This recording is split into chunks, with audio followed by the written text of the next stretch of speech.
Bien, saludos a los alumnos de Academia y Colegios Mendel. Bien, hijo, vamos a explicarle, vamos a dar el título de nuestro tema, criterios de clasificación.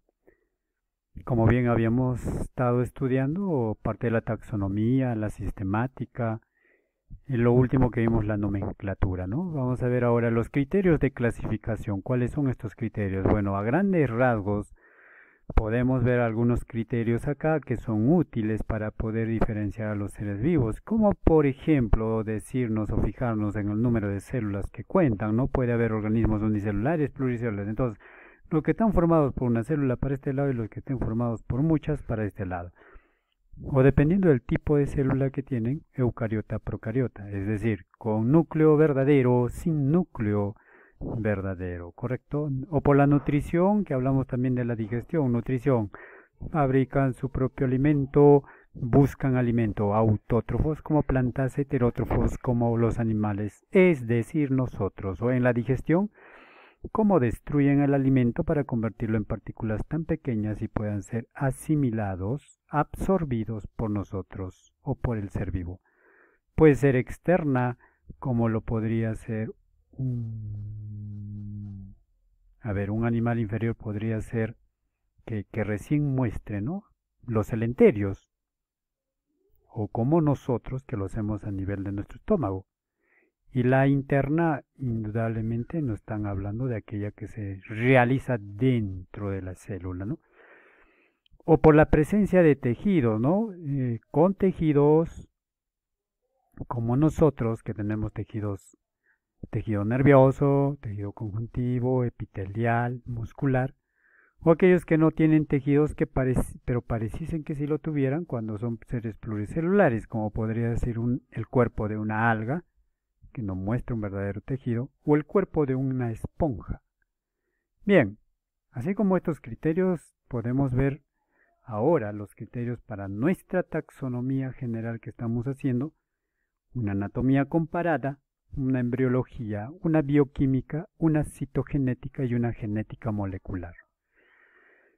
Entonces, viendo por acá la anatomía comparada, vamos a hablar de tres órganos, por decirlo así, órganos homólogos, análogos, rudimentarios o vestigiales. Si son homólogos, como bien se explicó anteriormente, por los colores de este huesito, ¿no? Nos podemos dar cuenta que todos tienen hueso, por ende, tienen la misma estructura interna, pero no cumplen la misma función. Misma estructura, diferente función. Volar, murciélago ave, nadar, ballena delfín, correr, saltar, caballo, o el mismo humano, prensar, por ejemplo, ¿no?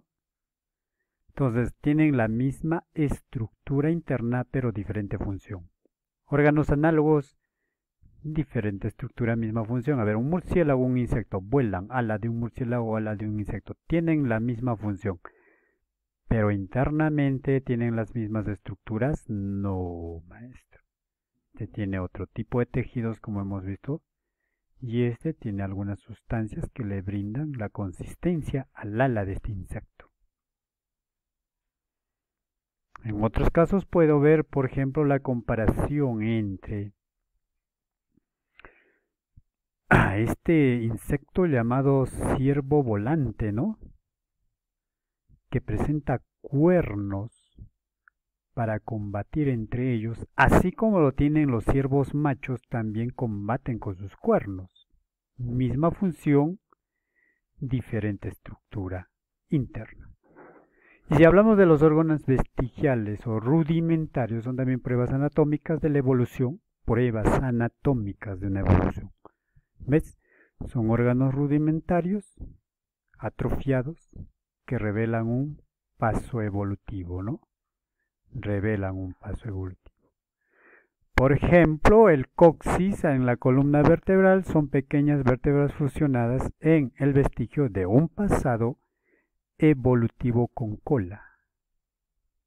¿Correcto? Nosotros tenemos, entonces, habríamos tenido cola. El kiwi y el cormorán de las islas de Gado tienen alas vestigiales, con ellas ya no pueden volar. ¿Ve? Son aves, pero no vuelan. Si no van a volar, entonces uno puede decir, ¿no? ¿Para qué le puede servir ya este órgano? En este insecto tiene alas vestigiales, con ellas ya no puede volar. O hablar en el ser humano, ¿no? Como el apéndice, terrible enfermedad, este apéndice que es un apéndice significa una prolongación, ¿no? Una prolongación con un lado ciego, no hay salida.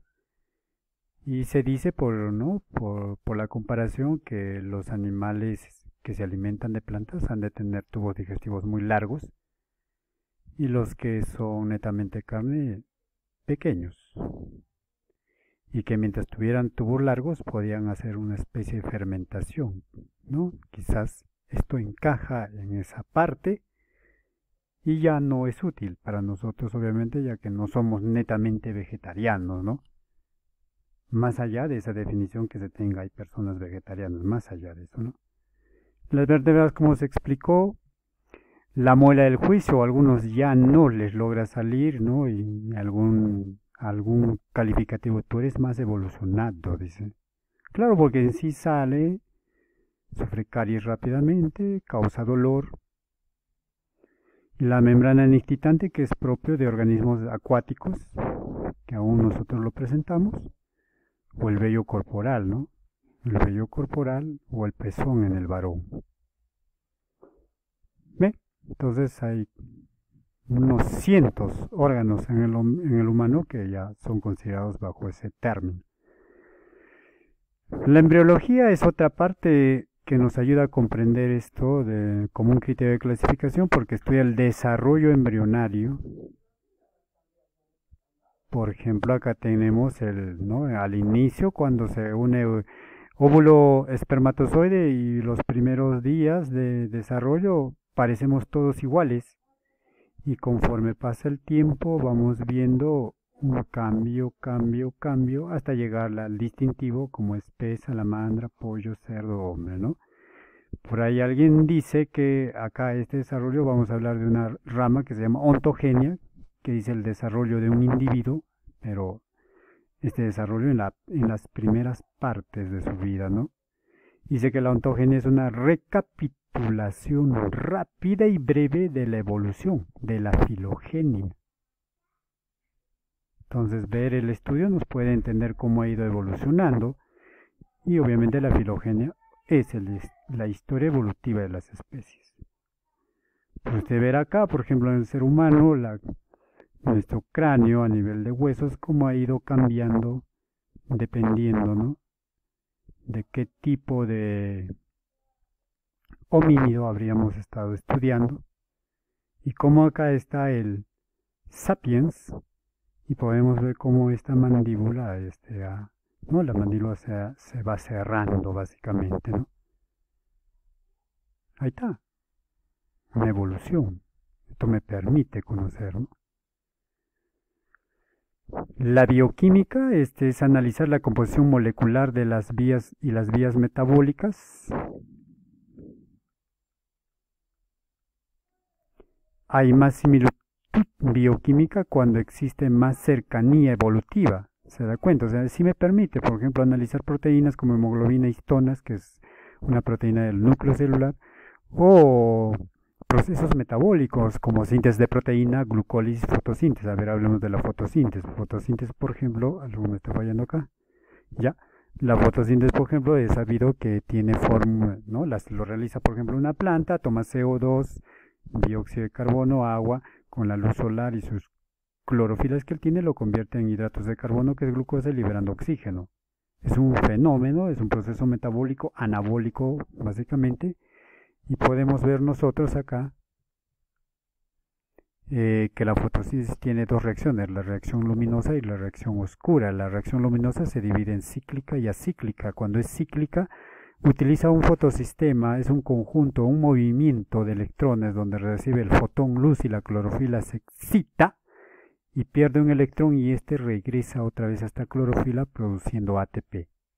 Esa es una reacción luminosa cíclica. Sin embargo, la acíclica, que es la mayoritaria, recibe el fotón de luz, ahí está, este fotosistema pierde electrón, se mueve por el otro fotosistema y al final se reduce y se produce ATP, pero nunca ya recuperamos el electrón, por eso es acíclica. Hay ATP, liberación de oxígeno, etcétera, lo cual no hay acá. Y eso también nos permite, ¿no?, decir que este es un tipo de reacción luminosa en bacterias, sin embargo este es propio de algas y plantas. O hablar de la citogenética o genética molecular, en la cual nosotros podemos ver que, por ejemplo, ¿no?, el ADN está presente en todo ser vivo y puede ser muy útil para ver la relación evolutiva, o el ARN ribosómico también, que es muy importante para la formación de los ribosomas.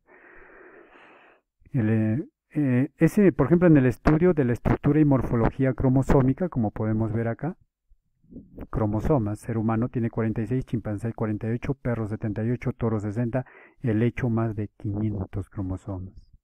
¿Nos permite hacer las relaciones de parentesco? Sí. O el ADN mitocondrial, que gracias a él entendemos que el humano actual es un derivado del Homo sapiens sapiens, o somos un Homo sapiens sapiens, por decirlo así. Las distancias genéticas, ¿no?